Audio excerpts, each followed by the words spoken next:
Hey, Aaron Sampson's here. Guess what Aaron Sampson did last week? Aaron Sampson. We went to Montreal, and it was like 20 degrees Fahrenheit. Oh, really? And people in Montreal were so happy. No, they were really? like, Yeah, they were jazzed. it's so warm outside. Yeah. Getting my raise. They were like running with babies and strollers, and like, Wow. they were just psyched that it was 20 degrees Fahrenheit. I have two questions to ask you. One, did you have poutine? Ooh, no, I did not. Okay. Two, how was Rainbow Six Siege? Because you played that video game. We did. It was so cold, like my brain was just kind of frozen. No, we did see Rainbow Six Siege. It was like Red Faction meets Rainbow Six. So all I've seen in the trailers is it's kind of seems a bit like Counter-Strike. It's folks inside of a house and then a bunch of people. That's one team, and then the outside team has to come in and get them. But then it's almost like you say, Red Faction or Bad Company, or where you're just walls don't mean shit in this game. Dude, it was really cool. It was the kind of destruction that I've been waiting a long time for. I mean, like literally, I mentioned Red Faction, but like there's literally a dude named Sledge with a sledgehammer who can sledge his way through walls. But he can't bust apart an entire airplane with it in a Red Faction style. There are certain areas that you can bust through, certain that you can't. Some that you can bust through but only see through and not actually traverse through. Like floors and ceilings you can break through, but there are only certain points that like a trapdoor will form. Other times that you're looking through floorboards. The destruction he's referencing is like, yeah, all right, in Bad Company 2, it was common practice to like, you see a dude in a window, you just blow out the whole wall. But this is on a much more micro level, the kind of destruction they're going for, to the point of like, here's the barricade, I'm gonna melee out half of this board and poke my gun through it to shoot dudes who are coming down the way. Yeah, a lot of people are going to learn the difference between cover and concealment the hard way.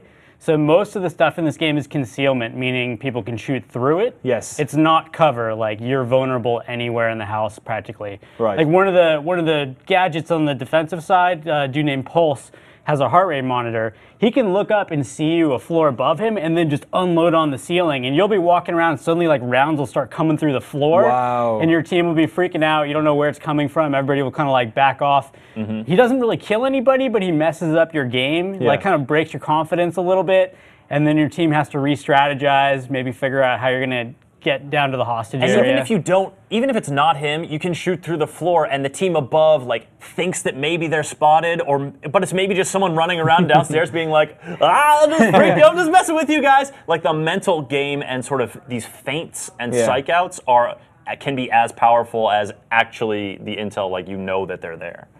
There's also like a really strong sense of tension. They've put together multiple mechanics. So like it's 5v5. In the initial phase, you go in with your drones and you spot the other guys, and you know who's on the field. There's going to be, I think they said 20 total. I think we saw about half of them.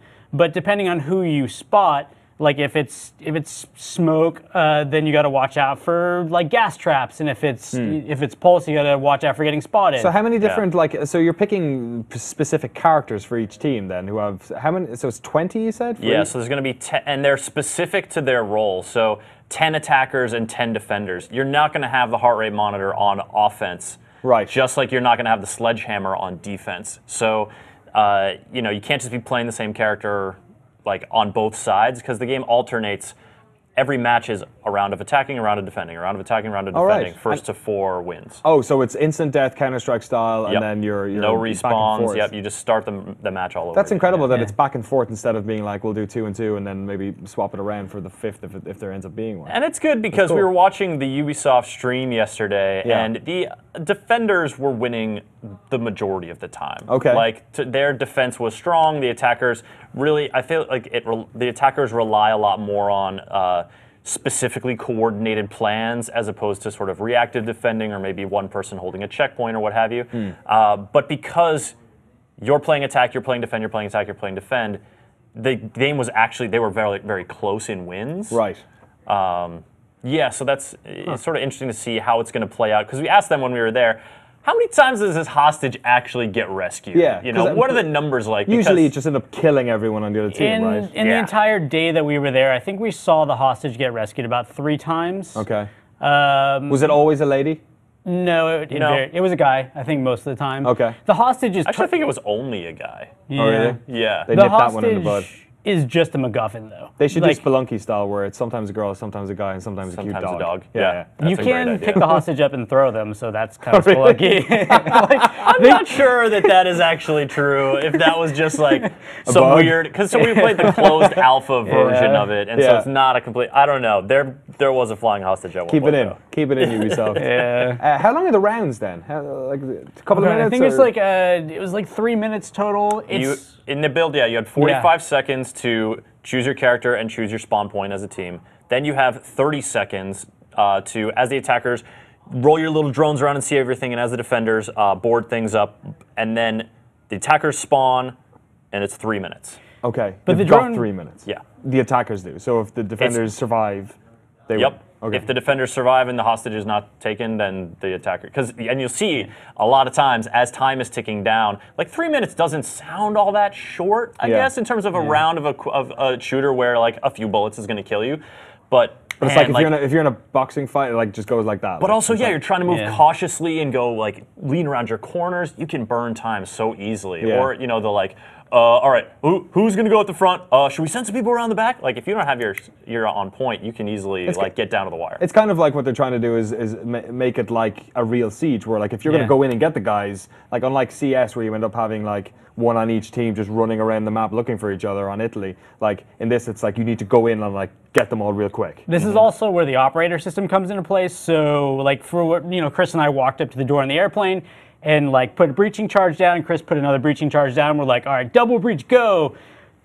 Click it and nothing happens. Well, Mute, who's on the defending team, was sitting on the other side with like a jammer that stops it from exploding, right? Yeah. So now your plan's screwed. Mute's got balls. Yeah. To be like sitting there. You can put it down. You set it down and then go away. You don't have to be like standing there like cranking your jammer like, oh god. But now you've just lost 20 seconds with this whole plan you just came up with. That's a good chunk out of your 3 minutes that Mute just like screwed up. So now you go to plan B, like Ash fires a launcher into it and like blows it up, and you go from there. So that's rad. That clock management, that like strategy back and forth, and obviously like communication is super important, and so that's something that they talked about like figuring out, because obviously the ideal is everyone's on chat, we're all talking, cool, but you can't count on players to want to do that. So they're talking about they didn't talk about the systems that they're putting in place to sort of put communication in there in a non-vocal way, but it's going to happen, I think. Like if anything in the past 12 months has reminded us that like making a multiplayer shooter,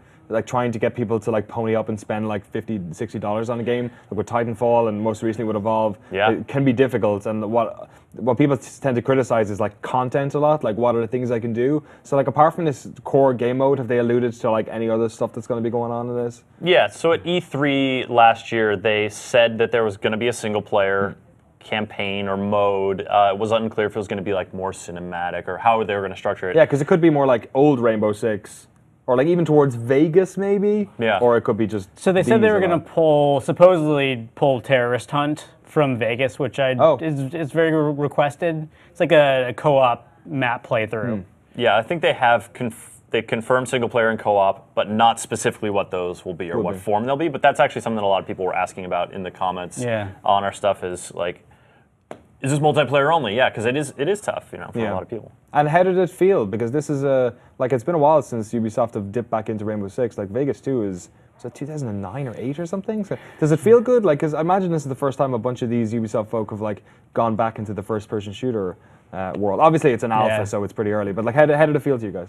All of the mechanics I thought were there. Again, like building that sense of tension with the timer and the like player versus player countdowns and all that. That was all there. The weapons feel pretty like standard. It didn't really bother me much just because the gameplay was so good.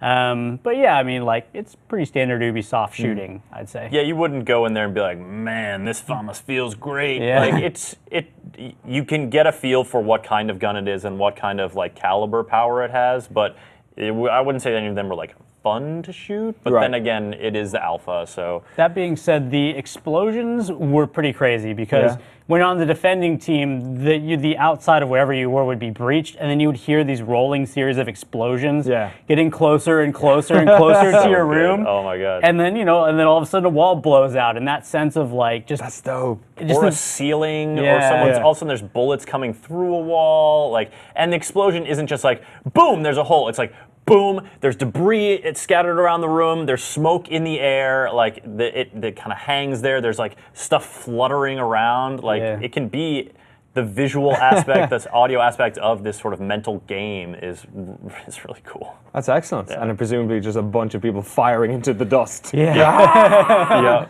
All right, that sounds pretty cool. Have they alluded to anything to do with like alphas or betas, or when is it coming out? Like, is it sometime this year? Or? It's currently scheduled for fall of this year. Okay. So, but that's kind of one of those release dates that, who knows? They have a beta announced that you can get into for sure by pre-ordering, but no idea when that's going to be. The closed alpha version that we played and that they showed on their stream, they're going to be announcing the dates for the closed alpha very, very soon. Cool. And I think they're aiming to have it pretty soon. Oh, great. And we may have some codes to give away for that, depending on what comes our way. But yeah.